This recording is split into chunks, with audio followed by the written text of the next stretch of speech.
Well, good Wednesday morning from the trail. Had a nice little Nero partial day off yesterday in the little town of 4 Oaks. Didn't do much. Did some little gear repair and laundry and shower. Took a long nap, which I desperately needed. I was so tired. And I've been pushing myself really hard the last, well, really since I started, but especially the last 2 weeks. Leaving 4 Oaks today, first stop, or first town I'll encounter is Bentonville. There's a battlefield down there. I'll probably go through. It sounds like Kings Mountain kind of park, so I'll run through there and see what it looks like. In fact, I think the trail goes through the battlegrounds. It's cool this morning. The predicted low was like the mid 40s. It doesn't feel that cool. It feels more like the high 40s.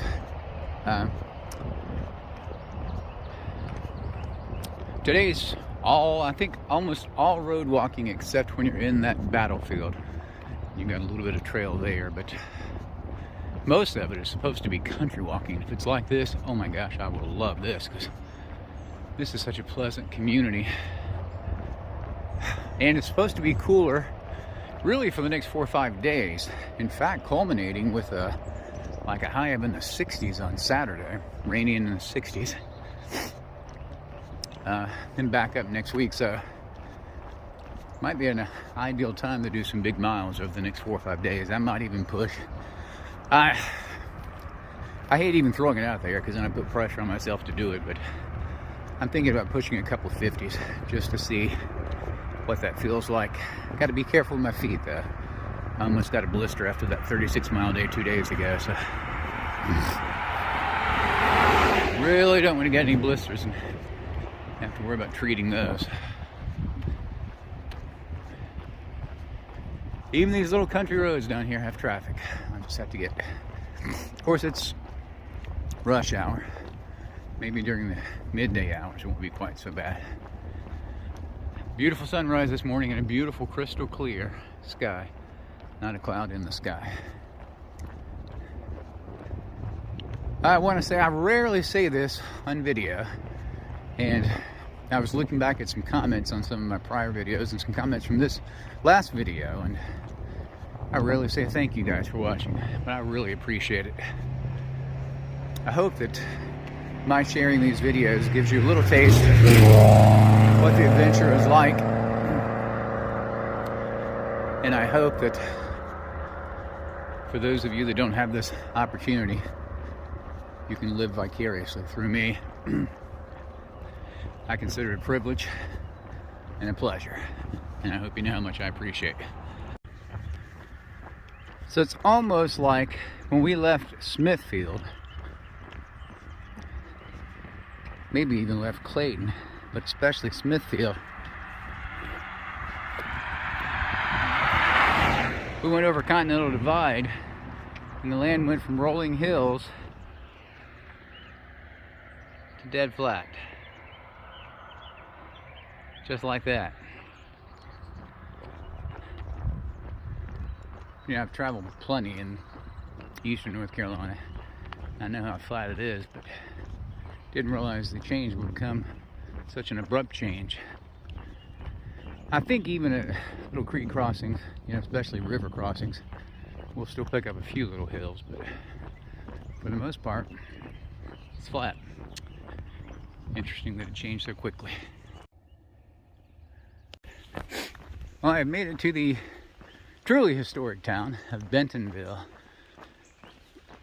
And I think I read somewhere, and I'll probably find this out shortly, that the largest battle in North Carolina during the Civil War was here in Bentonville.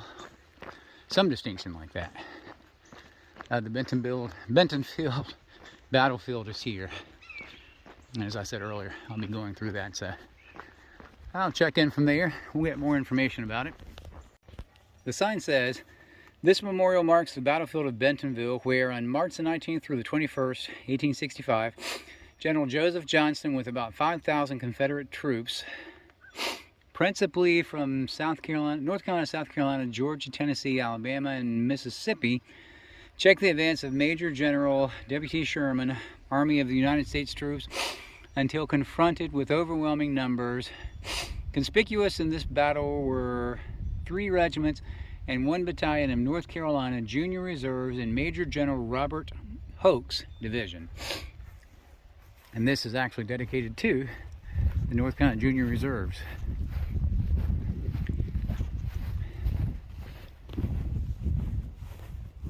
I see now why they make a big deal about Bentonville, because I've been walking around this battlefield for the better part of the morning. So it obviously was a huge battlefield, I guess a conglomeration of battlefields. I mean, mile after mile of skirmishes occurring.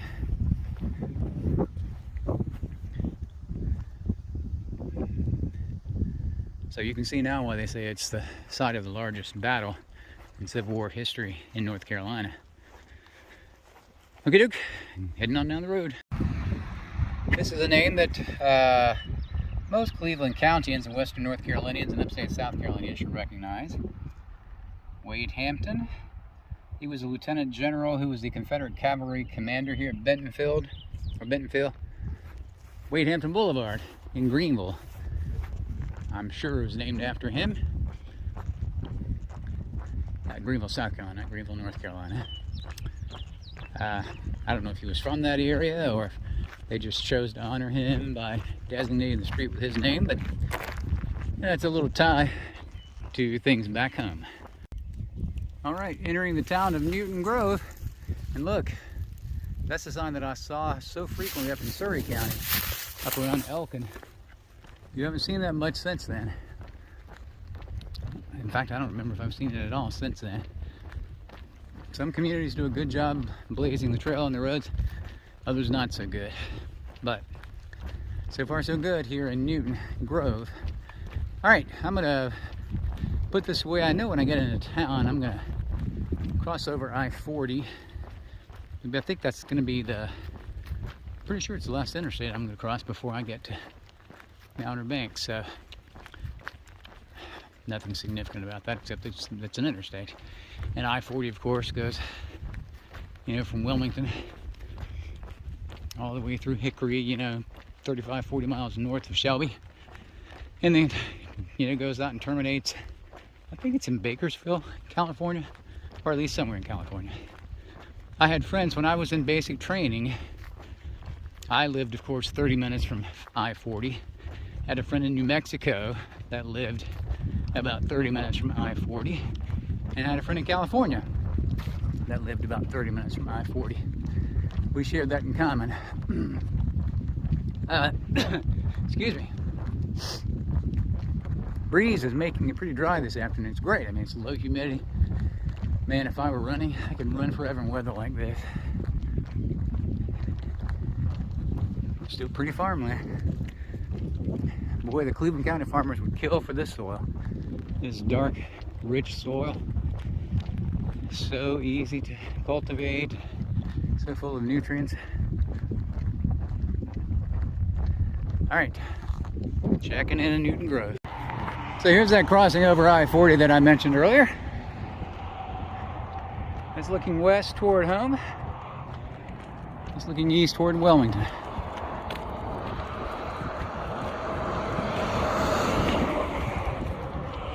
I think that's the last time I'll cross an interstate. And you know what? Maybe I'm wrong. Yeah, that's east. Even though this, yeah. It's got me mixed up because the road's not actually traveling the way the sun is. Anyway, that'll get you to Wilmington and to California. Heading to Vans Crossroads, where I'm going to spend the night at the fire department there. I'll check in later. Well, here's home for the evening. Van Crossroads Fire Department. I just texted their chief, and he will give me some instructions on where to set up and everything. About a 20, almost a 28-mile hike in here. Made it pretty early. Pretty breezy this afternoon. Been a stiff breeze coming out of the west. I think that's supposed to cool things off for the weekend, or at least for the next 2 or 3 days. Alrighty, I'll check in later when I meet the chief. A good Thursday morning from the trail. Look at this sunrise. Isn't that beautiful? That's a Pam Callahan sunrise if I've ever seen one. Coming out of Vance Crossroads, heading south, actually going to go southwest for a little while, to the little town of Roseboro. And then, well, actually Salemburg is first, and then Roseboro. Roseboro's at about 32 miles. There's a couple of fire stations in and around Roseboro that allow camping there. I couldn't get in touch with either one of them though, so Vance Crossroads let me spend the night inside. They had a nice comfy couch and restrooms. It was nice. It was really as nice as the hotel I was in the night before that. But if I can just find a place to throw my tent legally, that's always a good feeling. So that's really all I'm looking for. I'm gonna push as hard as I can today and make it as far as I can. You know, I've been kicking around so many ideas of doing like huge miles, 50 or more miles, because I'm really trying to finish up in time for a family beach trip, but I don't know, that may be too much. Maybe too much for my body, and frankly too much to rob me of any fun on the trip. But I'll see. I'm just gonna wait, was that Keener? No, that's Juniper. They do, I've noticed at the last 2 intersections they put white blazes in the shoulder to let you know, yeah, the MST keeps going this way, so that's appreciated. It's more than a lot of counties have done. I'm actually in Sampson County now. Sampson has the distinction of being the largest county in North Carolina. I'm hiking mostly in Sampson County for the next full day. I think something over 40-something miles just in this county. Now some of that's a little bit of meandering, but it's a huge county. Anyway, wanted you to see this beautiful sunrise, and I'll keep heading south. Well, here I am in Salemburg, North Carolina, heading toward the Salemburg Grill. I'm hungry and cranky because this last 9 miles, and I'm not exaggerating, we have been going west and northwest. That's right, I'm an eastbound hiker, yet we have been going west and northwest. I don't know who constructed this section of the trail, but wow. Obviously, they must live in or around Salemburg or Roseboro, because there is no reason for the trail to come this way. None. It's almost arbitrary. But I gotta get over that. That's just frustrating me and just some negative energy. So I'll keep walking to the Salemburg Grill and see what I can get. We're coming into the town of Roseboro. I think it's still probably another mile and a half according to my software until we actually get into town.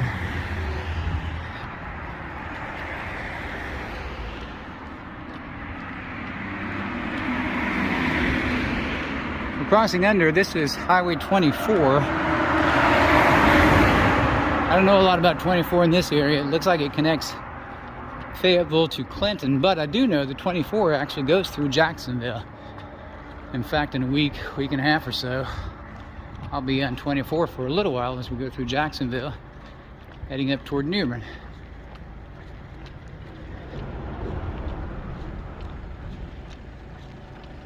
Better put my camera away and start looking at my software and figure out where I'm going from here. Well, I was just feted like a celebrity. There was a trail club. They're building a brick walkway following the trail through town. And when I walked up, they said, "Oh, it's a hiker, it's a hiker." So they all came over and introduced themselves, and I introduced myself, and we exchanged information, and I got some really helpful information about places to stay tonight, and what a blessing it was. I enjoyed meeting them all. Gary and Alice, she's the mayor, and here's a local attorney. Good folks. Let me put this away. I'll check in later. Well, good Friday morning from the trail. And yep, the sun is still at my back, which means I'm still heading west.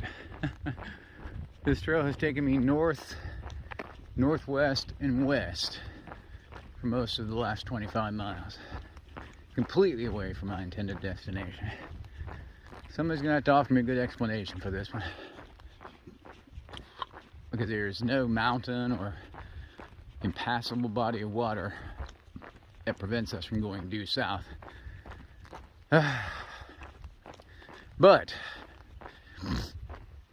I wanted to report a little bit this morning on my ongoing stay at the Beaver Dam Fire Station.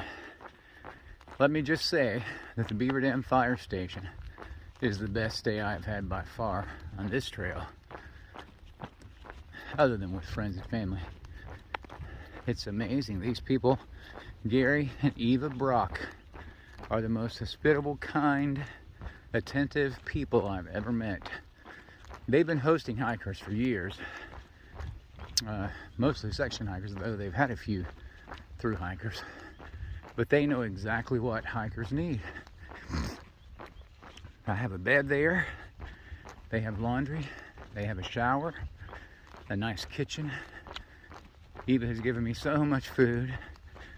And today, you've heard this term slack packing when I was hiking the AT, but they're slack packing me today. I'm going to hike about 25 miles. They're going to come out and pick me up, take me back, resupply me this evening, and then take me back to the trail tomorrow. And all this out of the goodness of their heart. Now, I intend to make a nice donation to the fire department, but that is certainly not their motivation.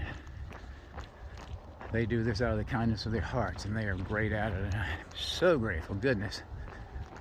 Because frankly, this portion of the trail would be maddening if it weren't for them. Knowing that you're going probably easily 45 miles out of your way to get back to where the trail should cross. I mean, if you drew this up logically, it would easily be 45 miles shorter. In fact, Gary and I were talking about the trail last night. He's talked to plenty of hikers before, and he knows the area well enough and drives these roads enough, picking up hikers that he said he can't imagine why anybody would ever want to hike this section, because it's just crazy how far out of the way you go. I mean, this morning, literally, I have yet to turn even south, much less east. I have yet to turn south. I've been going out there north, northwest, or west the entire morning. Frustrated, but it's part of the trail, so I have to take it 1 mile at a time, heck, even 1 step at a time sometimes. It's a pretty morning. I think it was probably in the mid-40s again when I started. Felt cool, but it's warmed up now, probably the low 50s. I think the high today is supposed to be 70 or 71. And I think there's going to be another minor little storm event tomorrow. That's going to usher in a high pressure system, and it's going to get brutally hot again. So I'm enjoying the cool temps right now. You know, when I first started, it was cold. Gosh, brutally cold for that first couple of weeks. I was praying for hot weather, not warm weather, hot weather. And boy, I got it for a little while there. And I realized how brutal that was. What a shock it was to the system. So I'm grateful for this cool weather again. Okay, let me get off here and keep going. Well, for the first time in about 30 miles, you can probably detect the smile on my face. I'm actually traveling at least south. And I'm not traveling west or north anymore. Wow. So I do have the sun on my shoulder on the left side. That's pretty much all you see. The fire station that I'm staying at, Beaver Dam, has a substation in the little community of Turnbull. I'm on the Turnbull Road, so it's going to be up here somewhere. They're supposed to be, they have a water faucet outside. I may stop and get some water, even though I've got plenty of beverages and I'm not at all thirsty. Wouldn't hurt to have some water. Take a little rest break. All of this is in Cumberland County. I was in Sampson County the better part of a day and a half, and then when I turned east, having turned west, yeah, it still blows my mind. You came into Cumberland County. Cumberland County is the home to Fayetteville, North Carolina, which is the home to Fort Bragg, largest army base, I believe, in the world. I think it still has that distinction. We are about, right here, about 19 miles from Fayetteville. A lot of these people that live in this community work in Fayetteville, commute in and back every day. Not much else to report though. I'm gonna hopefully get about 25, 28 miles today. I'm gonna cut off a little early because Gary and Eva want to take me out to dinner and show me around the town of Roseboro. I'm looking forward to that.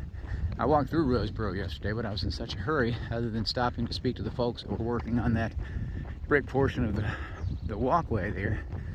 Didn't really get to see much of Roseboro, so sit tight, and when I have something significant, we'll take a look at it. So this is the Turnbull Station. That's that substation I was telling you about, Beaver Dam substation.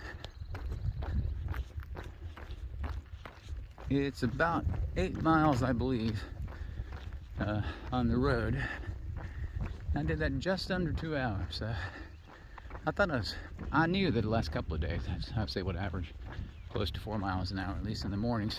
The problem is in the afternoons, your feet start to really warm up, and if you walk too fast, you have to concern yourself with blisters. I'm trying to be cognizant of slowing myself down and avoiding those hot spots, because I don't want blisters to slow me down. All right. Again, I'm still basically hiking southbound.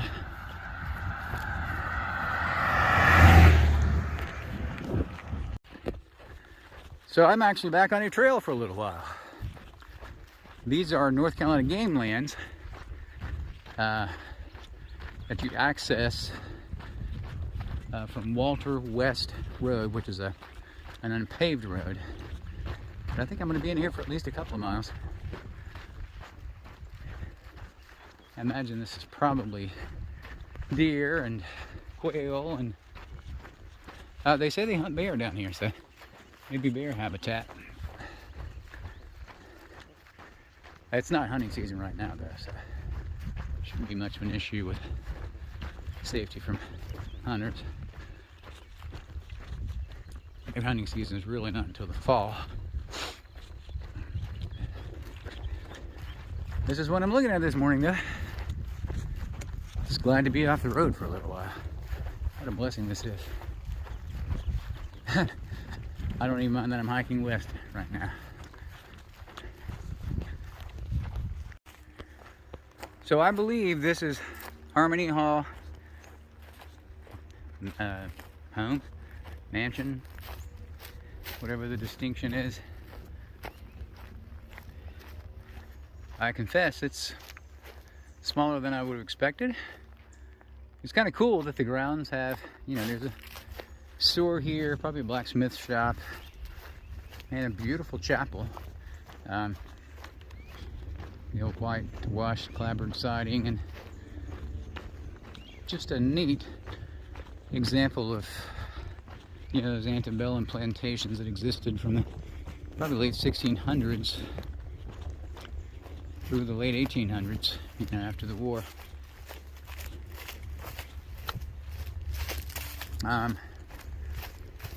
So I am done for the day. Gary's gonna come pick me up here. I've done, it's about close to 24 miles. Did that just under 6 hours. So I was flying this morning. I think the lighter pack had something to do with it, and also, you know, I really knew that once I finished, I would have the afternoon and evening to spend with Gary and Eve, and I confess I was really looking forward to it. I really enjoy their company, and I'm so grateful for them. And yeah, this is definitely one of my, this stay is definitely one of my favorite parts of the trail. You know, this section of the trail, I told a good friend of mine this morning, this section that I just came out of was called the Agricultural Heartland. And I told him it should have been called the Agricultural Wasteland. Because now listen, I'm sure these people down here, of course, are very proud of their landscape. And for a little while, it is beautiful, not even rolling farmland, it's just dead, flat farmland. But it's the same thing for miles and miles and miles and miles. And then they make you go west and northwest before they even let you get out of it. So I am really not happy with the construction of the trail through this section. And I will have some comments to make to the leadership. And frankly, I need to take a more active ownership of trail maintenance and trail leadership. So if nothing else, this section has given me incentive to, there's the chapel by the way, incentive to go back and be more involved in leadership of the organization. I don't like to complain from outside. You know, if I'm going to complain, I need to be willing to throw my efforts into making it better. So I hope that I can find some time, chisel out some time to get more involved. It's a little cabin, I guess, probably some of the tenants would have lived on. Slaves at one time, and after the war it would have been indentured servants, or probably farmers that were living here on a subsistence basis. Sharecroppers, I guess, would be the best word to use. All right, I'm gonna put this away and let Gary know that I'm ready. Well, just a brief finalization of the day's events. I finished my 23 or so mile, I'm gonna call it a slack pack, around 1 o'clock down at Harmony Hall Plantation. Gary and Eva came down and picked me up, brought me back to the fire station. We're doing laundry, had a nice shower. And I just wanted to say that throughout my hiking experience, I've been supported by some amazing trail angels, wonderful folks that have supported me through my AT hike and my MST hike. But I've never found better support than from Gary and Eva Brock here at Beaver Dam Fire Station. I have chosen to begin calling them not trail angels, but trail archangels. They are simply amazing. I'm so grateful for them, and I'm hopeful that sometime in the future I'll be able to reciprocate in some way all the kindness they've shown me during this stay here. It's not just me. In fact, I met another MST hiker today. He's a westbounder. His trail name is Champ. He hiked the AT in 2019. He started about close to a month ago. He started April the 2nd, and he is just getting here into, we're technically, I think, here in Cumberland County, but where we were picked up is in Bladen County. So I'm going to finish up my events here at Beaver Dam Fire Station. Try not to get sucked into the vortex that is the Beaver Dam Fire Station, because it is so wonderful. I don't want to leave here. But I got to get back on trail. At any rate, we'll go to Roseboro tonight for dinner and should have a good time of fellowship. And then I'll get back on the trail sometime tomorrow and head toward White Lake. So talk to you later.